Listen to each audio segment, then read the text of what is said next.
Aujourd'hui à l'émission, nous avons un portrait d'artiste qui nous vient d'ailleurs, Texpatriate Production avec A Different Woman, et en portrait d'artiste juste ici au verre stérilisé, The Only Bar.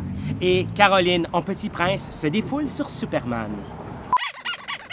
Mais là, vous là, je veux dire, votre handicap, ça doit pas être facile de vivre avec ça, moitié marionnette, moitié humain. Mais si vous voulez dire par là, c'est très facile. Je me lève à 5 h du matin comme à tout le monde. Puis, moi, il y a une famille à nourrir, là. Faut bien travailler, des enfants, tout ça, là. Ça sent pas un peu brûlé? Hey! Non, tu me... Hey! Maman te l'a dit? Approche-toi pas de la lumière, toi, sinon tu vas fondre. Hey! Bon, il est fondu. J'y avais dit pourtant.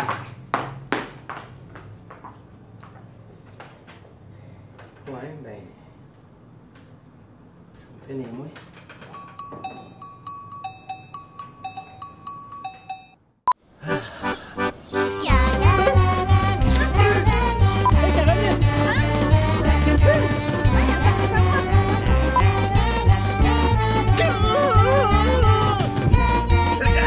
Tiens-toi bien, Lucien!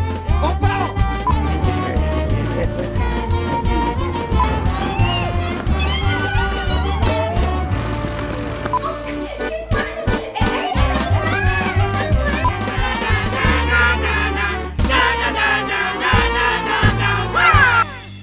FRINGE-Moi!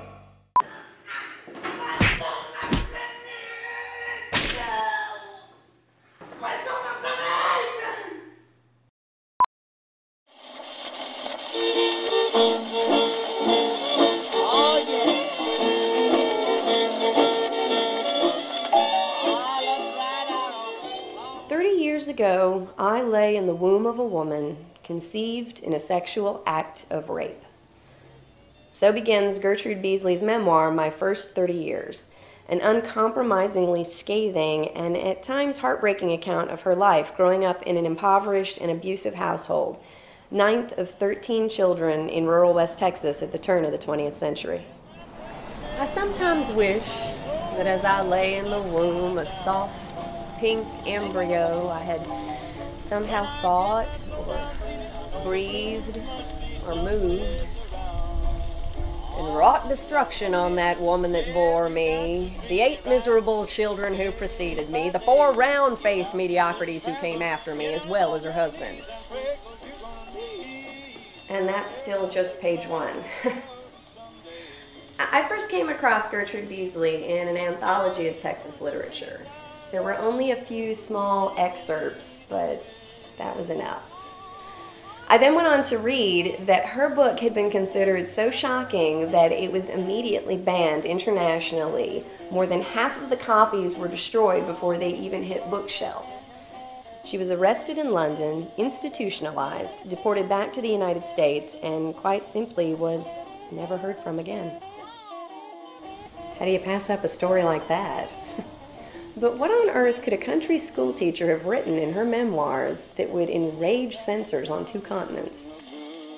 In the sexual pursuits with my brothers, every obscene word and act which I knew up to that point. So he took down a large whip which he used on his horses, and he began striking her. Bestiality! She had done herself 3 abortions. House of prostitution. I will beat you within an inch of your life. Goddamn bastards. He beat my brothers with so little concern. Had I ever heard of socialism? If I'd have been you, I would have hid behind the door with the gun and slipped a bullet through him.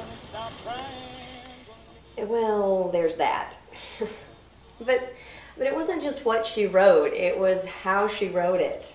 And her feminism and her fierceness and her fatalistic sense of humor are what really carry the work. And let me tell you, she still shocks and fascinates people even today. When I first chose to adapt these accounts of her childhood into a one-woman stage performance, I merely hoped in some small way to bring her story out as a lost literary curiosity, if nothing else.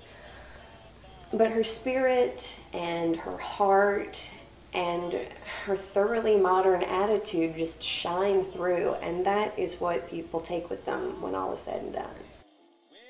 Through it all, her perseverance and honesty about the trials that she weathered and the contradictory emotions of contempt and admiration that she felt towards her family, and particularly her mother, all strike a universal chord.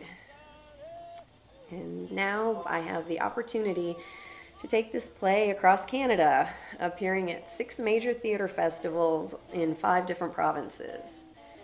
And with each performance, I hope to reintroduce Gertrude Beasley and help tell her story that was silenced so many years ago.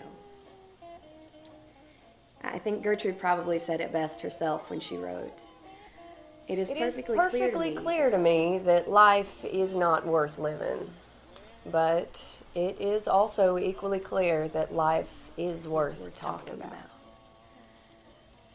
Perhaps talk is the greatest thing in the world. Don't that sun look good going down? Like a flight you're looking at, Lord. Don't your home look lonesome when your lover ain't around? That makes sense, yeah. Now I've tried everything, baby, to get along with you. And now I'm gonna tell you what I'm gonna do. I'm gonna stop crying, gonna leave you alone. Le courrier de Rensky.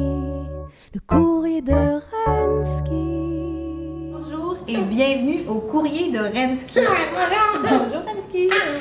Alors cette semaine, on a eu encore beaucoup de lettres et on en a une de Jean-François qui se demande, Rensky, où es-tu né?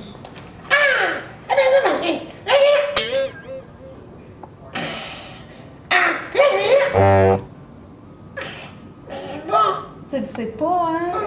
Ben non, Jean-François, c'est parce que Rensky n'est jamais né. Ben non, t'as pas eu d'enfance. Ben non, Rensky, calme-toi. Rensky, tu as été fabriqué en 2002 pour un spectacle. Hein? C'est beau, ça!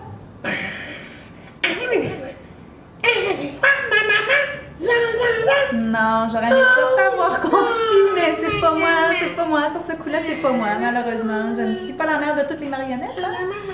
Ben non, Rensky, je ne suis pas ta maman.